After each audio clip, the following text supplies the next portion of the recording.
أكيد لاحظتوا المدة هذه الأيامات هذيا الكثرة الرهيبة متاع جرائم العنف وجرائم القتل اللي توصل إلى حد القتل اللي صايرة بين الكوبلوات بين الأزواج، وتكثر وتظهر للعلن خاصة في النصف الثاني من شهر رمضان من كل عام. أرجعوا بالذاكرة متاعكم شوية عم ناول، وقلت عم ناول وقلت عم ناولين و5 سنين و10 سنين أبشع الجرائم اللي تصير بين الأزواج تصير في الفترة هذه. يقول القائل علاش؟ باين علاش وظاهر علاش؟ لأنه في الفترة هذه يكثر العرك والمعروك بين الأزواج على فلوس ومصاريف الحلو وفلوس ومصاريف دبش العيد. ولا يخفى عليكم الحالة المزمرة متاع الاقتصاد متاع البلاد والغلاء الفاحش اللي في كل شيء، اللي البصل النات نوصل ب5000 والفلفل ب5000 والقرع والفقوس ب10000 وين مش يشب الراجل. الشيء هذا فما بعض النساء يرحم والديهم يتفهموه، لكن الأغلبية الساحقة للأسف ما يتفهموش، وماشي في بالهم الراجل عنده مصباح علاء الدين، ولا عنده مغارة علي بابا، ولا عنده عصا سيدنا موسى يضرب بها البحر فينفلق نصفين. هذا ما يحبوش يفهموه، ولاو يتفرجوا على التيك توك ويتفرجوا على الفيسبوك وعلى الانستغرام ويشوفوا فك الفيديوهات والستاتيوهات، وماشي في بالهم الدنيا كاكا والنساء الكل كاكا، ويحبوا يعيشوا كيما البص والكذب هذاك. اتقين الله في ازواجكن، هكا سيدنا النبي قال اتقين الله في ازواجكن. نخاطب في الجماعه اللي في عودة يعاونوا رجالهم على هم الزمان، يعاونوا في هم الزمان على رجالهم. ما همش الكل بالطبيعة. نعاود للمرة المليون باش ما يجيونيش بعض لي فيمينيست ملوطة تحت الفيديو في التعاليق ويبداو ينظروا عليا. مانيش نقصد النساء الكل، وإذا كان قلقك كلامي كالعادة فلتعلمي أنك أنت المقصودة. ربما يريد روحك في المسألة هذه، واضح ولا؟ مسكين الراجل في تونس، الراجل في تونس مظلوم، الراجل في تونس كل شيء ضده، القانون، الحاكم، الأمن، المنظمات، الجمعيات، كلها المرأة مسكين.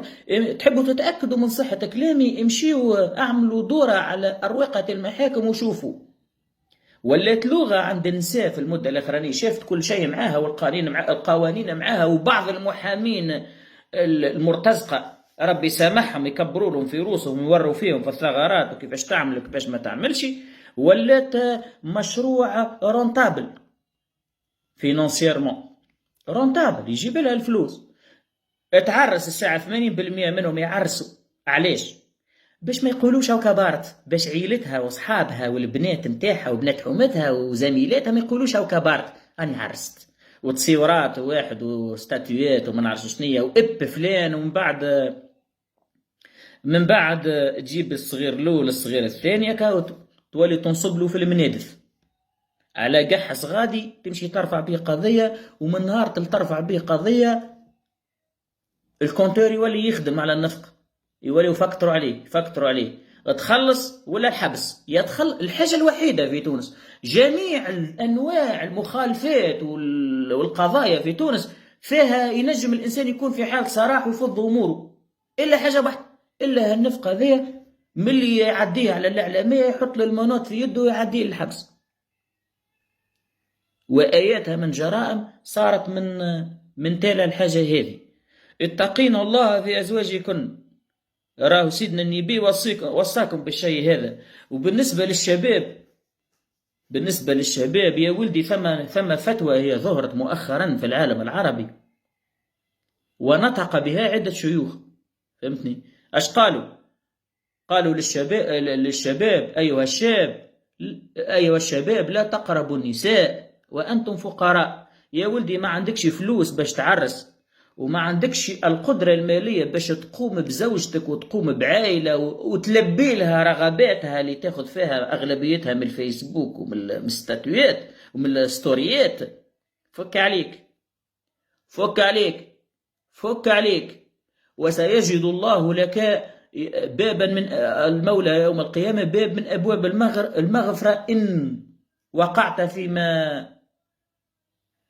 يغضب الله. ربي غفور رحيم. ايش بيها ربي غفور رحيم في كل شيء؟ كان في هذه ربي يعرف ما في الصدور، ويعرف خائنة الأعين وما تخفي الصدور. فهمتني؟ أنتم سعيتم لتعفوا أنفسكم وتبعدوا على الحرام، لكن قال لك لا، هكا خليه خلي تخزز في دار، فك عليك، لا تصبح مورط ولا تصبح مورط في قضية نهار آخر، ولا داخل خارج على الحبس قال شنو على النفق. فهمتني؟ هذايا وسيدنا النبي زاد قال: يا معشر الشباب من وجد منكم الباءة فليتزوج. الباءة هي شنو؟ هي القدرة الجسدية والقدرة المادية. عندك لازم يكونوا الزوز موجودين، عندك القدرة الجسدية وما عندكش القدرة المادية، ما تتزوجش، ما تتزوجش، لا تورط، خاصة توا.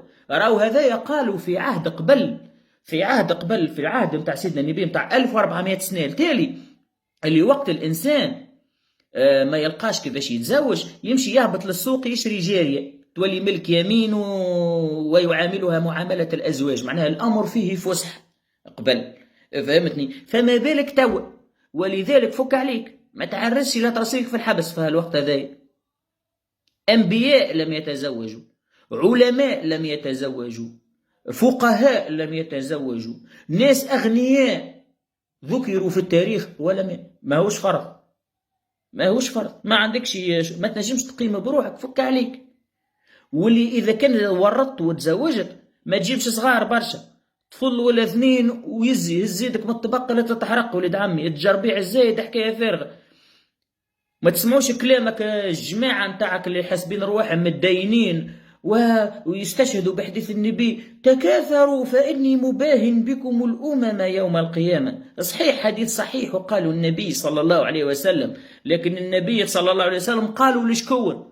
قالوا قبل 1400 سنة، وهو يحدث في الصحابة يقول لهم: تكاثروا تناسلوا فإني مباهن بكم الأمم يوم القيامة ولا تكونوا كرهبانية النصارى، لأن التبتل في الدين ممنوع، ولأنه كان يخاطب في ناس قدرهم عال عند الله. الصحابة مش يجيبوا أبناء، مش يفتحوا الأمصار. أنت سيادتك مش تجيب لي 5 ولا 6 مفرخة، مش تجيب لي بيناتهم سيدنا سعد بن معاذ، ولا مش تجيب لنا طارق بن زياد، ولا مش تجيب لنا عقبة بن نافع جديد، ولا مش تجيب لنا صلاح الدين الأيوب. مش تجيب 5 ولا 6، ومش تجيب أغلب الظن مش يطلع واحد زطال، وواحد يبراكي في الناس، وواحد سكيرجي، واحد وانت عقاب عمرك تبدأ بقفتك من محكمة لمحكمة، تجري في جرتهم ومن حبس لحبس.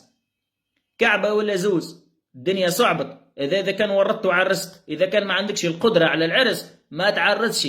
نساء توا ذي ما ليهاش، جمعة وبدل ماذا بيك تحت الحيط ب2000 فرنك كما قال واحد صاحبي الله يذكره بالخير، وصرفك وابعثها وجيب غيرها. السلام عليكم